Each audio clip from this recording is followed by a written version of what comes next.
Hello, good morning student. ये class 11 accountancy subject का subsidiary book chapter का ये आखिरी टॉपिक है, accounting treatment in journal proper.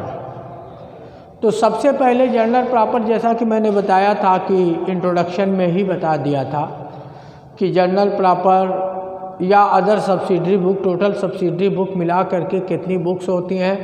Cash book, purchase book, sales book, purchase return book, sales return book, BR book, BP book and journal proper. There are 8 subsidiary book which is used by wholesaler. तो पिछली class में मैंने cash book आपको बता दिया, cash book के साथ साथ परचेज बुक और सेल्स बुक मैंने बता दिया। मैंने कहा कि आप इसी बेस पे कुछ बुक की एक्सरसाइज कीजिएगा और साथ ही साथ इसी को अल्टर करके आप जो है परचेज रिटर्न बुक और सेल्स रिटर्न बुक भी आप भी बना सकते हैं। दूसरी बात, BR बुक और BP बुक आपके सिलेबस में है नहीं। लास्ट टॉपिक है जर्नल प्रॉपर। तो जर्नल प्रॉपर ये क्या होता है, सबका इंट्रोडक्शन देते हुए आज हम जर्नल प्रॉपर का पहले आपको इंट्रोडक्शन देंगे। तो जर्नल प्रॉपर में मीनिंग में आप लिखिए, journal proper is a part of subsidiary book. Journal proper subsidiary book का एक पार्ट है, एक हिस्सा है। इन this book all those transaction recorded which is not related any other subsidiary book. यानी इस बुक में उस ट्रांजेक्शन को रिकॉर्ड किया जाता है जो किसी अदर सब्सिडरी बुक से रिकॉर्ड नहीं करते। Like as all cash transaction recorded in cash book, तो cash transaction is not recorded in journal proper.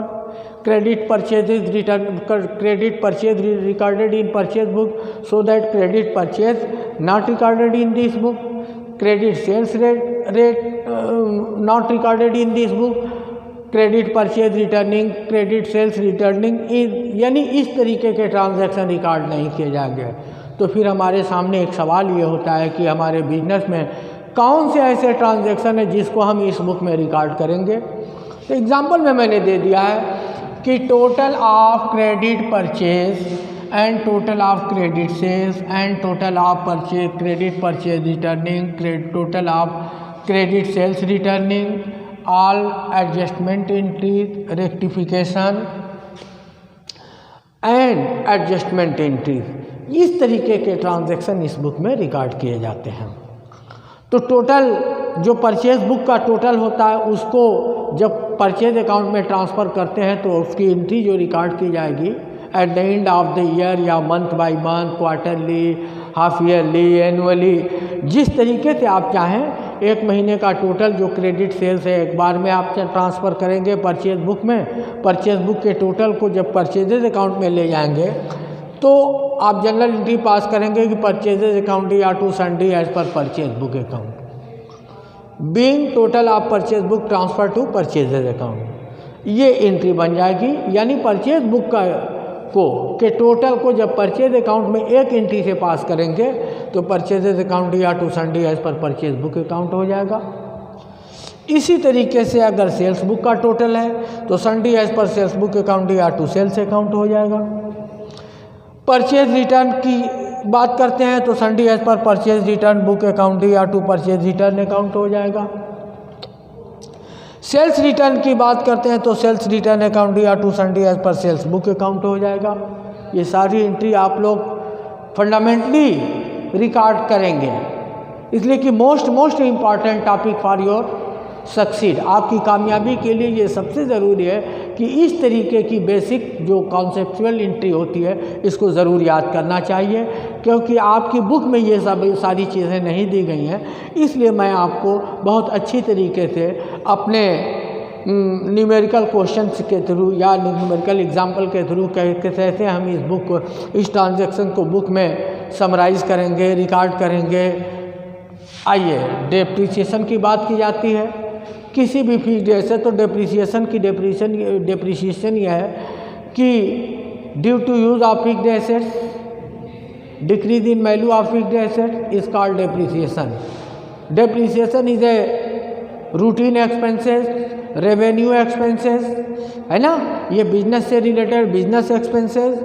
तो इसकी जनरल एंट्री होगी कि डेप्रिसिएशन अकाउंट या टू फिक्स्ड एसेट्स अकाउंट, क्योंकि डेप्रिसिएशन जब भी लगेगा फिक्स्ड एसेट डेप्रिसिएशन एक लॉस है और फिक्स्ड एसेट्स की वैल्यू डिक्रीज होती है। According to personal account nominal account आपको मालूम है कि debit the losses and expenses credit the gain and profit. इस अकाउंट में दो अकाउंट, इस ट्रांजैक्शन में दो अकाउंट इफेक्टेड होते हैं, एक डेप्रिसिएशन दूसरा फिक्स्ड एसेट। तो फिक्स्ड एसेट जो है रियल अकाउंट से रिलेटेड है, उसकी कमी या उसकी आउटगोइंग जो है कि नहीं क्रेडिट होगी, और डेप्रिसिएशन लॉस है तो लॉस डेबिट होगा। तो debit the losses and expenses credit the gain and profit. Debit what comes in and credit what goes out. According to personal account debit the receiver and credit the giver. तो इन rules को हम follow करते हुए depreciation की entry depreciation account या to fixed assets account. इसके बाद सेकंड स्टेप की बात करते हैं तो हमारे पास प्रोविज़न फॉर डाउटफुल डेट्स होता है। प्रोविज़न फॉर डाउटफुल डेट्स उस अकाउंट को कहते हैं कि जब हम क्रेडिट सेल करते हैं तो जहां हमारा पैसा ड्यू होता है वो सन्डी डेटर कहलाते हैं। अब उस सन्डी डेटर से अगर कुछ लोगों से फ्यूचर में ये एक्सपेक्टेशन है कि उनसे टोटल रिटर्निंग नहीं आएगी, यानी उनके वहाँ से पैसा कलेक्ट होकर के रिटर्न मिलने वाला नहीं है, वो डाउटफुल है, मे भी आ भी सकता है नहीं भी आ सकता है, तो वो डाउटफुल डेट है, उसके लिए पहले ही से हम लॉस के लिए प्रोविज़न कर लेते हैं। तो जिसकी जनरल एंट्री होती है provision for doubtful debts account या टू सन्डी डेप्टर अकाउंट। इसी तरीके से हमको रेगुलर जब पेमेंट आता है तो हम अपने डेटर को कुछ टाइम पर अगर पेमेंट देते हैं तो उनसे टाइमली कलेक्शन करने के लिए हम उनको डिस्काउंट, कैश डिस्काउंट अलाउड करते हैं। तो जब कैश डिस्काउंट रेगुलर का हमारा एक्सपेंसेस है तो उसके लिए हम एक प्रोविज़न तैयार करते हैं जिसको हम प्रोविज़न फॉर डाउटफुल डेट्स कहते हैं। तो provision for doubtful that is a loss for business, so that provision for doubtful dates will be debited and सन्डी debtor will be credited. तो यहाँ पे एंट्री हो जाएगी provision for doubtful debts account या to सन्डी debtor account, ये entry एक हो जाएगी।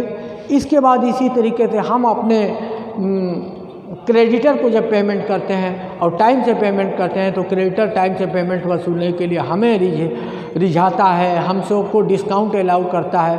तो वो हमको डिस्काउंट जब मिलता है, हम रेगुलर लेते हैं, मिलता है तो हम भी provision for discount on creditor भी बना लेते हैं, उसके लिए भी प्रोवाइड कर लेते हैं। तो उसकी जनरल एंट्री होती है सन्डी क्रेडिटर अकाउंट या to provision for doubtful debts account. तो बहुत सारे ऐसे ट्रांजैक्शन हैं, जैसे अब इसके बाद आइए कुछ और ट्रांजैक्शन चाहें तो हम रिकॉर्ड करा सकते हैं।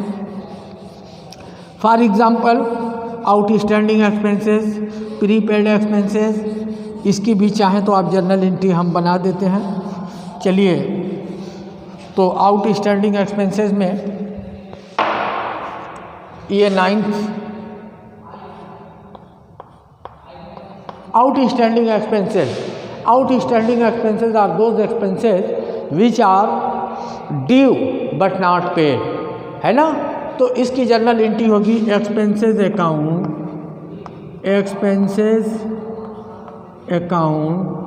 DR to outstanding expenses account, ये एंट्री हो जाएगी। प्रीपेड अगर है तो प्रीपेड एंट्री नंबर 10 नोट कर लें, prepaid expenses account DR to expenses account. चलिए, ये भी एंट्री कवर कर दिया गया। एक्रूड इनकम की बात करते हैं, नोट कर लें, accrued income account DR to income account. और अनएक्रूड इनकम की बात करते हैं तो